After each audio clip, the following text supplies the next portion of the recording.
A ball of fire pierces the atmosphere of Mars, plummeting towards the surface at 13,200 miles per hour. This fireball across the horizon marks the end of a 301 million-mile journey for NASA's InSight and the beginning of a groundbreaking mission. For 5 decades, NASA probes have explored the exterior of the Martian landscape and atmosphere. But now, for the first time, the InSight lander will go deeper than ever before inside the ancient mysteries of the Red Planet. What's inside Mars? And how can the Red Planet help us better understand our own?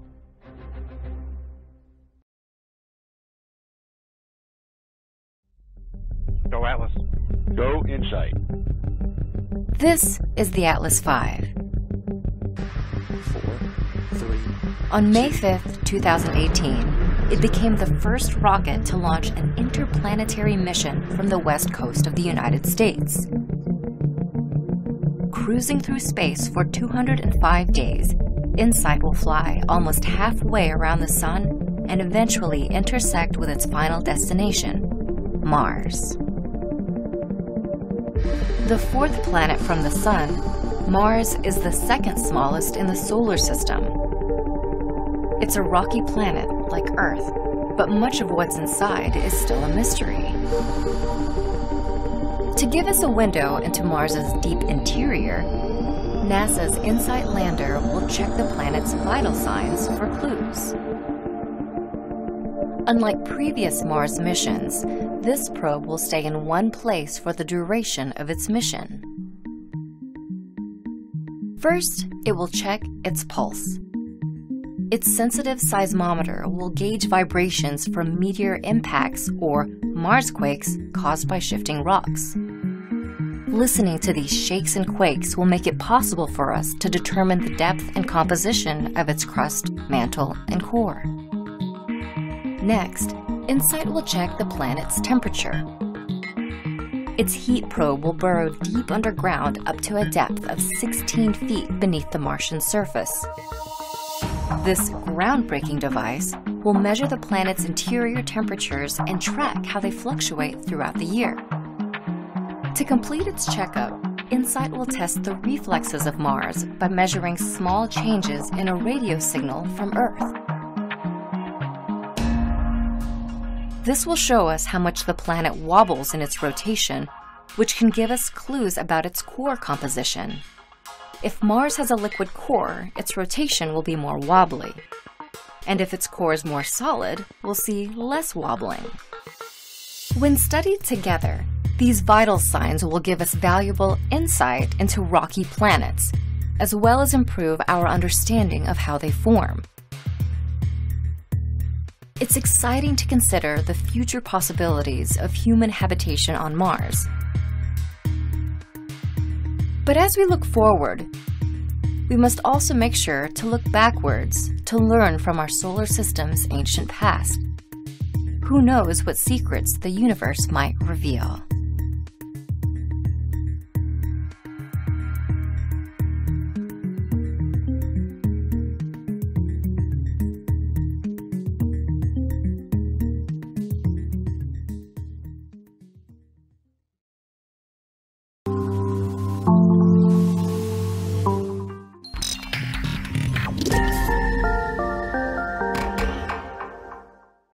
Hello and welcome to this week's auction update. We give you a wrap on what happened over the weekend and what was a relatively quiet weekend because that powerhouse Melbourne market took the weekend off. Yet in Brisbane, we saw a new record set. We'll give you all the details in just a moment when Geoff White joins me. Back in a minute.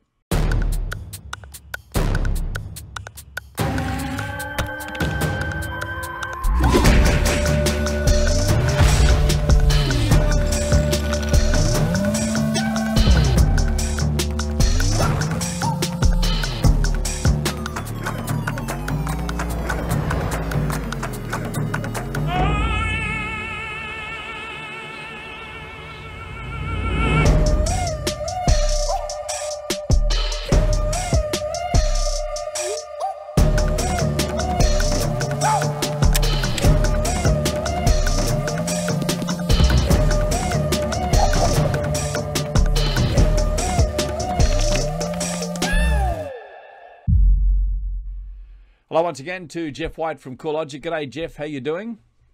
G'day, Kevin. How you going? Good, my friend. We'll get to that Brisbane record in just a moment, but let's firstly bring up the preliminary results from the weekend. And as you predicted on Friday, a bit of a slower time in Melbourne, but didn't seem to impact the success rates too much, Geoff.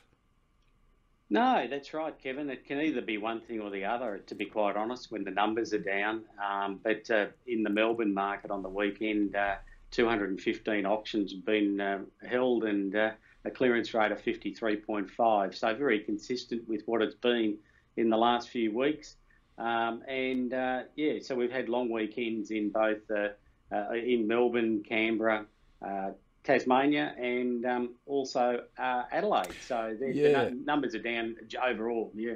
Interesting, and I've just noticed this now, Geoff. I don't think I've ever seen the number of uncleared auctions in Sydney equaling the total number of auctions that were conducted in Melbourne.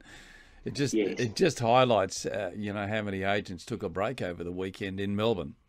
Yes, that's right, exactly. And as we've said, I think in the previous video, it can sometimes be a good time to auction because you've got more of the market to yourself. But nevertheless, that's the history too. So we've always been down on the long weekend in Melbourne. So, indeed.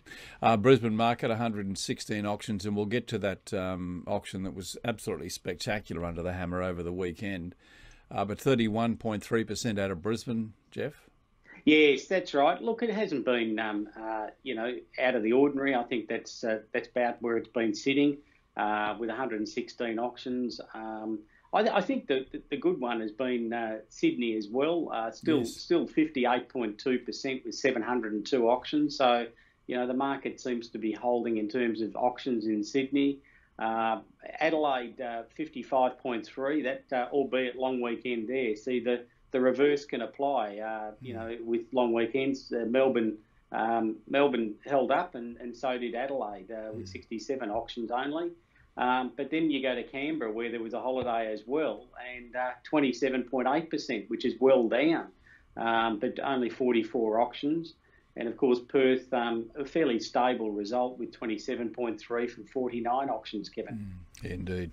Well, let's go to the breakdown of houses and units. Anything to learn from that one, Geoff? I don't think there's anything out of the ordinary. So overall, we see houses at just over 50% and units about 55.4. So that's overall. So you can see the units are clearing more than the houses. Melbourne's almost a split with 0.1 between the houses and units, and Sydney certainly the units are up to 60%, 60.2, and houses 57.2. So a little bit of a variance between the cities, but nothing out of the ordinary there, Kevin. Okay, we'll have a look at the Sydney regional results and standouts for you, Geoff. Clearly North Sydney, Hornsby there again. I think we've been saying that on and off. 70.7 with 132 auctions. So you'd have to say that's looking pretty strong there. And also the inner west at 69.8, albeit only 59 auctions, but good clearance rate. But a few in the 60s there. Eastern suburbs, 64.6 from 98 auctions, which was also a good result. The other end of the scale, obviously, the southwest with 20% and Sutherland with 36, but lower numbers of auctions in those areas there, Kevin. It'd be interesting to know if they're doing anything different in those suburbs that are holding up, or those regions that are holding up in the 70s, Geoff. Maybe it's just the style of housing or the popularity of that area. Yeah, look, I think as history repeats itself, even in slower markets, the inner areas, the ones that have really stood the test of time are obviously the ones that do shine, even in a lower market. And of course, yes, as you say, it's the type and style and what's being offered at auction, and perhaps what some of those were maybe auctioned a year or two ago, perhaps aren't being auctioned now. So that's also helping the clearance rate stay up in those areas. Yeah, well, top Sydney sale falls into that category, doesn't it? It's in Waverton, and that's 60 Euroka Street, sold for $6,150,000 by the agency. Michael Rava selling this one for, that figure just over $6 million. Geoff? Yes, a good result and well done to Michael. This home is really split over three levels, I guess you'd say. And there's dining and accommodation on the entry level.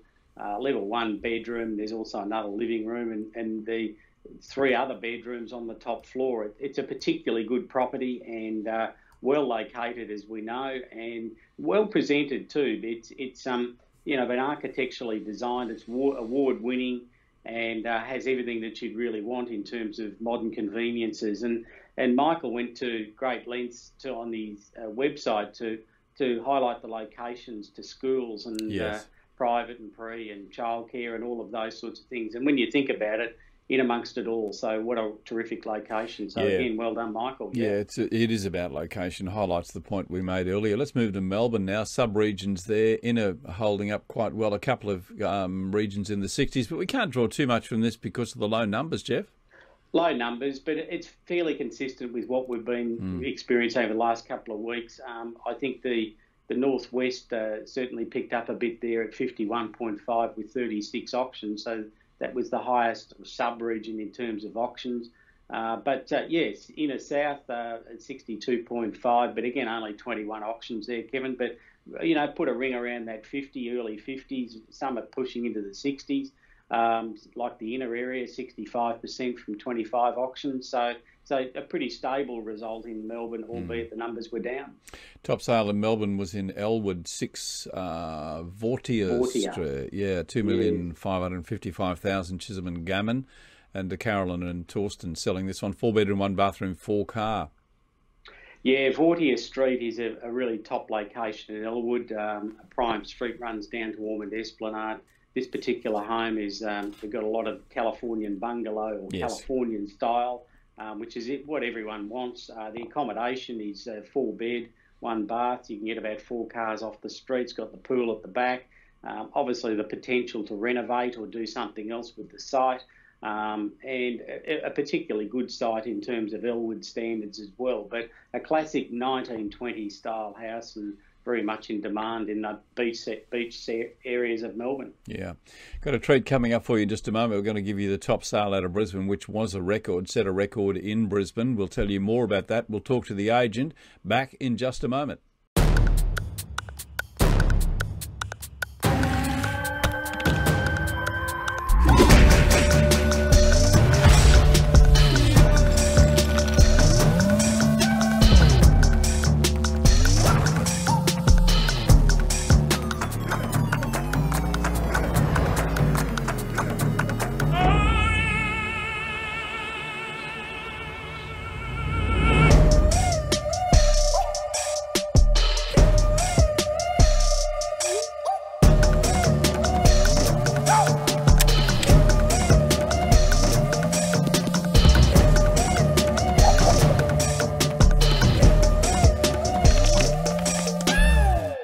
Welcome back to the show. And Geoff, we always talk about the top sales in all the areas. Top sale out of Brisbane, 39 Griffith Street, New Farm. I'm going to let the agent tell the story on this one because I want to feature the video. It gives a great story about the property. Sold for almost $8 million. We'll come back. We'll also have a talk to the agent. But first of all, before we do, here's a look at the video. My name is Nicholas Given from Ray White New Farm, and the Brisbane property market is on fire. I'm coming to you from the Howard Smith Wharves, and the hardest thing about living at 39 Griffith Street is do you catch one of these home, or do you catch one of these with my colleague Matt Lancashire?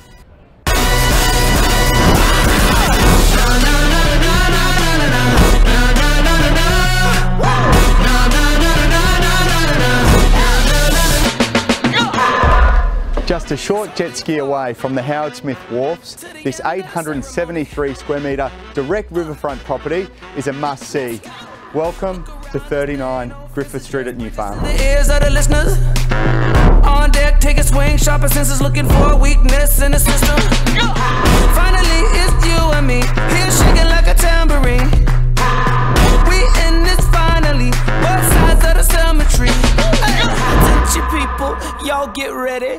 This is for everybody. And here he is, the man himself, Matt Lancashire. G'day, Matt. How are you? I'm good, KT. How you going? Oh, brilliant, my friend. What a thrill. Congratulations. Another record. No, thank you very much. So, yesterday we were able to knocked down under the hammer, and we believe it's the highest residential house price under the hammer sale record for Brisbane, which is amazing. Well, it's not the first record for you, is it? You already hold a couple of others. Yeah, I've been fortunate enough. In 2015, broke the Brisbane house price record with a property 33B Harbour Road, Balham. It's called. We sold that for 11.8 million, and then we backed it up 2 years after with 1 Leopard Street, which it still holds the current record for Brisbane, which was 18.48 million. So a couple of good sales there. Mate, Nicholas Given was your partner on this one too. Good operator, Nicholas. Absolute legend of a bloke, and also a fantastic real estate agent as well. So we teamed up on this property here. The owners had owned it since 1999. They paid 1.2 for it back then, and we're able to. We attracted over 100 inquiries. There were about 80 inspections. We had 8 registered bidders, and a sale price under the hammer for $7,750,000 yesterday at auction. And where did the bidding start? 4 million. So it we had a gentleman who was there at the property. He opened it up at 4 million, and we went in $500,000 rises quite quickly to 6.5, and then it slowed up to 7. And it was about a 30-minute negotiation to get it up to $7,750,000. And the opening bidder, was he the successful purchaser? No, he tapped out at about 6.5. Okay. So one of the bidders who was going toe to toe with that bidder was actually the eventual buyer.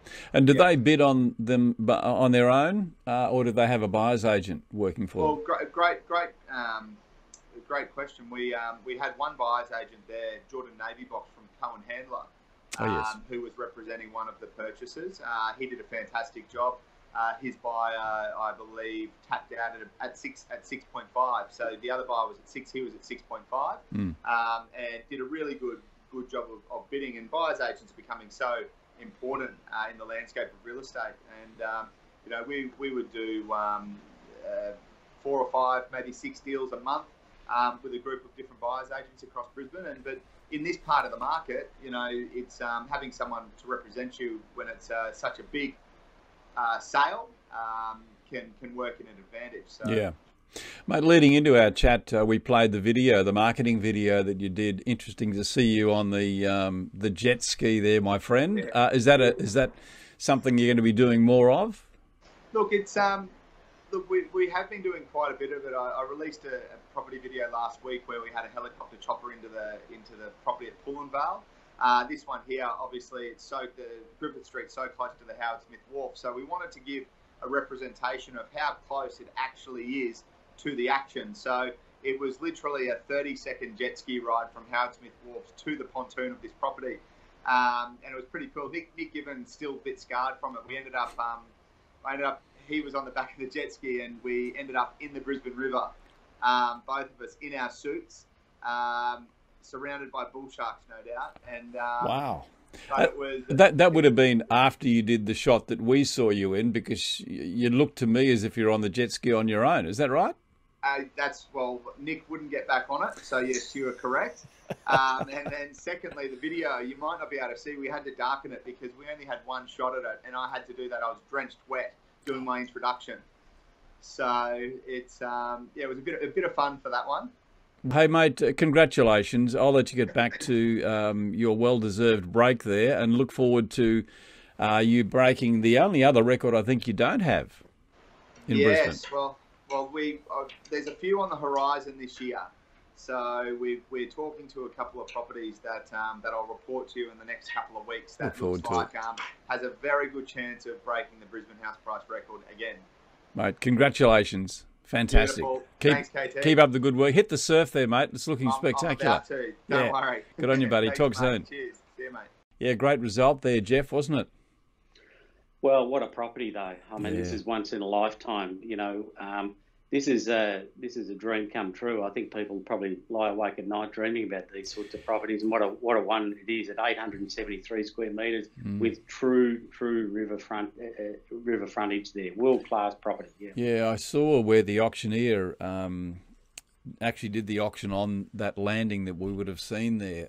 With the river in the background. And why wouldn't you? I mean, it's spectacular spot there. And the owners have done extensive renovations on a number of properties in Brisbane. Certainly, this is a lovely property. But as we said there, Matt, very proud of that record, as you heard, and Yes. just relaxing there at the beach after a long weekend. I actually caught up with him on Sunday morning when we pre-recorded that. But yeah, there you go. So anyway, mate, a great result. Let's move to Adelaide and we'll have a look there. 21A North Esplanade, Glenelg North. Now, a bit of a story to this one, Geoff, isn't there? Because the video that we're going to roll here was a video that we featured 2 weeks ago when 21 was sold, and that achieved, I think, well over 2 million. This one sold for 1,815,000, but we think there's probably a reason for that, Geoff.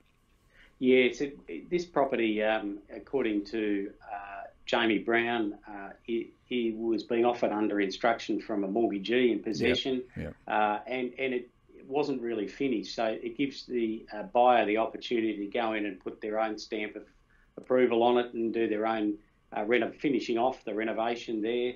And yes, but very similar to the property next door in terms of floor plan, obviously, and on 580 square metres and offering, terrific accommodation. So a very, very good result, and it makes good reason why it didn't sell for the same as the other one, because that was finished. Yeah, well, that set the value, didn't it? It sold 2 weeks ago for 2,390,000. So this one's selling at 1,815,000, giving the owners a bit of an indication as to what it's going to be worth when they do actually finish it off. So that's right. Yeah, very sad for the developer there, but I guess that's life, and we move on, Geoff, don't we?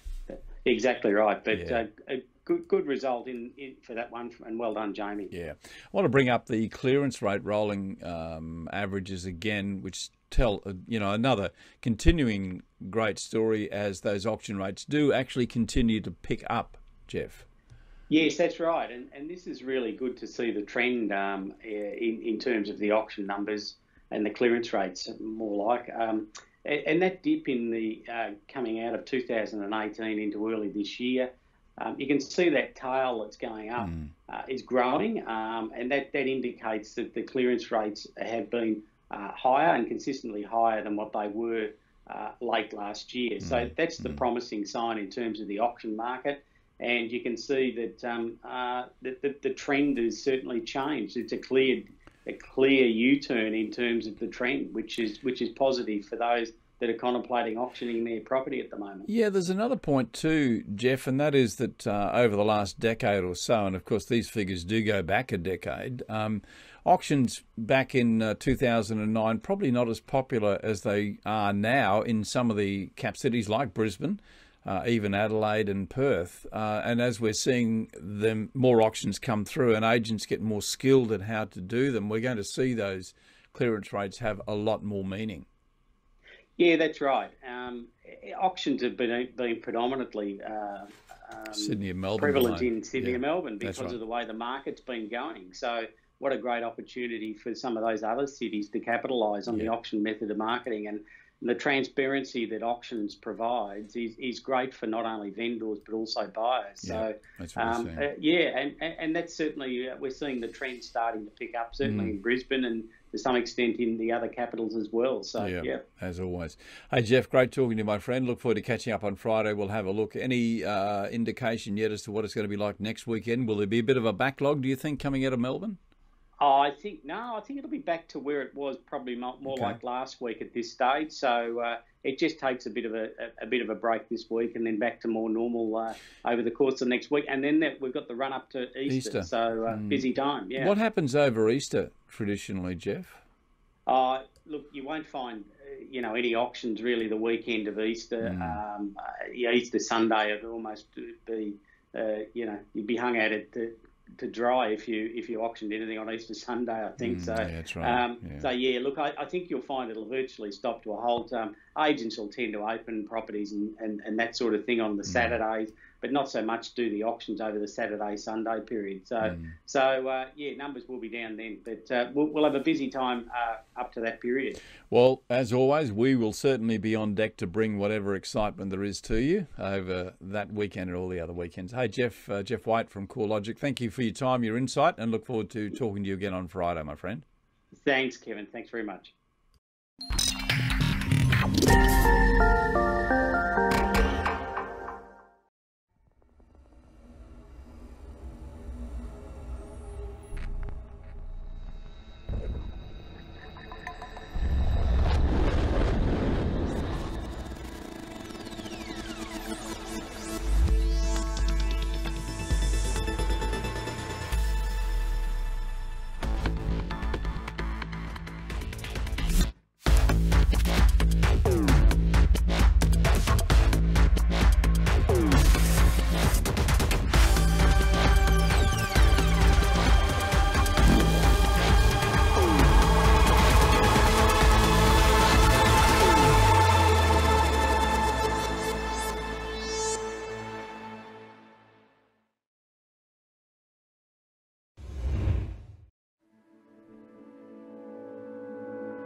First time out, you know, you got to come out swinging.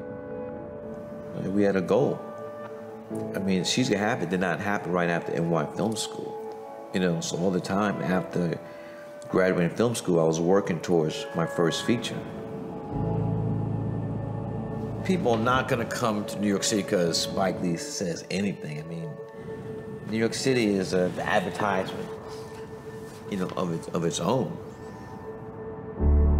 I've done several films about Brooklyn, where Brooklyn is the backdrop. Do the Right Thing, Crooklyn, Clockers, and they're just stories that take place here. I don't know what it is, but there's something about Brooklyn. It's the people, the diversity, the culture, the people that make up this great borough. I mean, I grew up here, you know, developed person who I am, who I've become, and so therefore, that has been the subject of a lot of my films. The one thing I will say, that if you do come to New York City, you gotta walk over the Brooklyn Bridge. That's the requirement. This is the greatest bridge that's been built.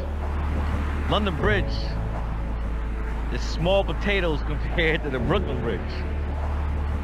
If you can, before you leave this planet, you must come here to visit. You know, I was never gonna move to Hollywood, to LA. Scorsese's here, Woody Allen's here. They didn't move. People gotta discover for themselves. I mean, discover for yourself. Discover for yourself.